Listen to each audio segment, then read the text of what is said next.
अल्लाहु अल्लाहु अल्लाहु अल्लाह अल्लाहु अल्लाह।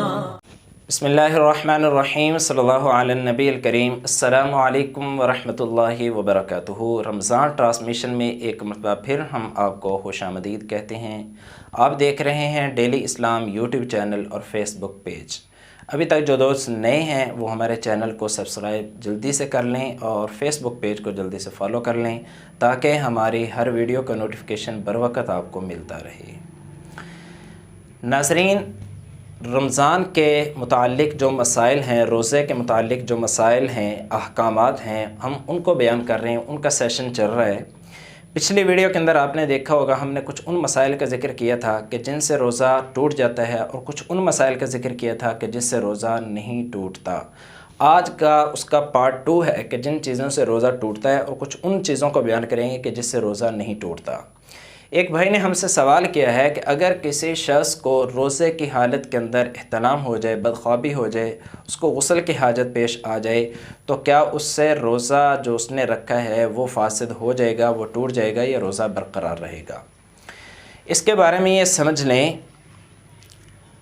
कि इंसान को अगर रोज़े की हालत के अंदर वो सोया है और बदख्वाबी हुई जिसकी वजह से उस पर गुस्ल करना फ़र्ज़ हो गया है तो उसका रोज़ा नहीं टूटेगा, रोज़ा फासिद नहीं होगा, बल्कि उसका रोज़ा बरकरार रहेगा। हाँ, उसके लिए अब मुनासिब और बेहतर ये है, अफजल ये है कि वो जल्दी से गुस्ल कर ले ताकि उसका ज़्यादा से ज़्यादा जो वक़्त है वो पाकी की हालत के अंदर रोज़े में गुज़रे, नापाकी की हालत में ना गुज़रे। इसी के साथ एक दूसरा मसला है कि अब अगर यही शख्स जिसको एहतलाम हुआ, जिसको बदख्वाबी हुई है, जिसको गुस्ल की हाजत पेश आई है, इसने ये समझ लिया कि मेरा रोज़ा टूट गया है और इसने उसके बाद जानबूझकर कुछ खाया या कुछ पिया है, तो अब इस पर क्या हुक्म होगा? तो इसके बारे में समझ रहे हैं कि पहले इसका रोज़ा फासिद नहीं हुआ था एहतलाम या बदख्वाबी की वजह से, लेकिन जब उसके बाद इसने जानबूझकर कुछ खाया है या कुछ पिया है तो इसकी वजह से अब इसका रोज़ा फासिद हो चुका है। अब इसके ऊपर आया कि कज़ा लाज़िम आएगी या कफ़ारा भी होगा, तो इसके मुतालिक जो फ़ुक़हा फरमाते हैं कि सिर्फ़ इस पर कज़ा होगी, कफ़ारा नहीं होगा। दूसरा मसला, ऑपरेशन रोज़े की हालत में इंसान अपने जिस्म के किसी हिस्से का करवा सकता है या नहीं करवा सकता। इसके मुतालिक बहुत सारे मसाइल हैं, हम चंद मसाइल को आपके सामने रखेंगे।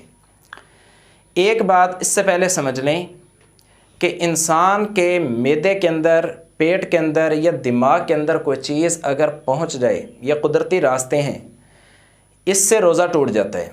अगर इसके अलावा कोई चीज़ उसके जिस्म में जाती है तो उससे रोज़ा नहीं टूटता।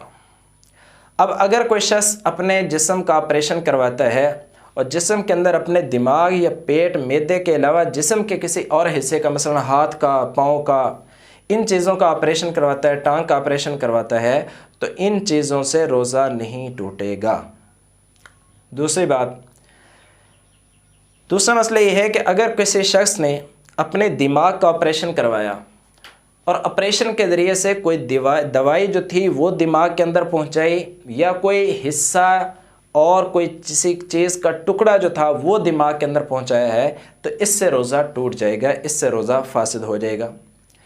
इसी तरह तीसरा मसला इसके अंदर ये है कि अगर किसी शख्स ने अपने पेट का या मैदे का ऑपरेट करवाया, अब इसके अंदर दो सूरतें हैं। एक सूरत तो ये है कि उसने ऑपरेशन करवाया है और अपने मैदे या पेट में से कोई चीज़, किसी जिस्म का कोई टुकड़ा, कोई हिस्सा वो सिर्फ बाहर निकाला है और बाहर निकाल कर उसको बंद कर दिया गया ज़ख़म को, तो इससे तो रोज़ा नहीं टूटेगा, इससे रोज़ा फासिद नहीं होगा।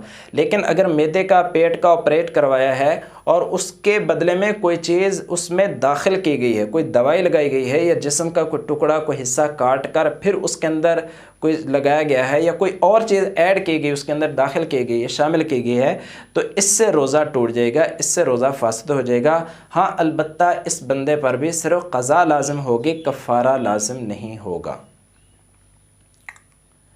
इसी तरह दिमाग के मुतालिक भी ये है कि अगर किसी शख्स ने दिमाग में से किसी चीज़ को निकाला है सिर्फ, और कोई दवाई या किसी चीज़ को अंदर शामिल नहीं किया, दाखिल नहीं किया, तो इस चीज़ से भी, इस ऑपरेट से भी रोज़ा नहीं टूटेगा, रोज़ा अपनी हालत में बरकरार रहेगा।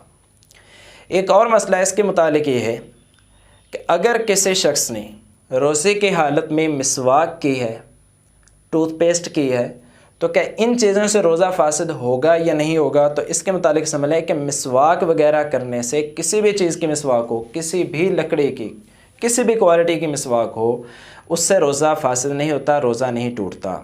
लेकिन अगर किसी शख्स ने टूथपेस्ट की है, ब्रश किया है, अगर तो खाली ब्रश इस्तेमाल किया है तो इससे रोज़े के अंदर कोई फ़र्क नहीं पड़ेगा, ना मकरूह होगा, ना फासिद होगा, ना टूटेगा, कुछ भी नहीं होगा। लेकिन अगर किसी शख्स ने टूथपेस्ट भी साथ इस्तेमाल की है, पेस्ट लगाकर फिर उस टूथब्रश का इस्तेमाल किया है, अब इसका इस्तेमाल करना मकरूह है। लेकिन अगर इसके कुछ ज़र्रात जो हैं वो जिस्म के अपने गले के रास्ते से, मुंह के रास्ते से पेट के अंदर दाखिल हो जाते हैं तो इससे रोज़ा भी फासिद हो जाएगा, रोज़ा भी टूट जाएगा। नाज़रीन, आज के सेशन में ये चंद मसाइल थे। अगर आपके जहन में रोज़े के मुतालिक या किसी और टॉपिक के मुतालिक कोई भी मसला हो और वो आप हमसे मालूम करना चाहते हैं तो आप हमें कमेंट में लिख कर भेज सकते हैं। हम आपके मसाइल को वीडियो की शक्ल में इंशाल्लाह आप तक पहुंचाने की कोशिश करेंगे। हमारी वीडियो अच्छी लगे तो वीडियो को लाइक करें, शेयर करें, और अगर अभी तक आपने चैनल को सब्सक्राइब नहीं किया तो चैनल को ज़रूर सब्सक्राइब करें, पेज को ज़रूर फॉलो करें ताकि हमारी हर वीडियो आप तक पहुंचती रहे और इसी तरह बेहतरीन और अच्छी अच्छी वीडियो से आपको फ़ायदा पहुंचता रहे। जज़ाकल्लाहु खैरा फ़िद दुनिया वल आखिरा।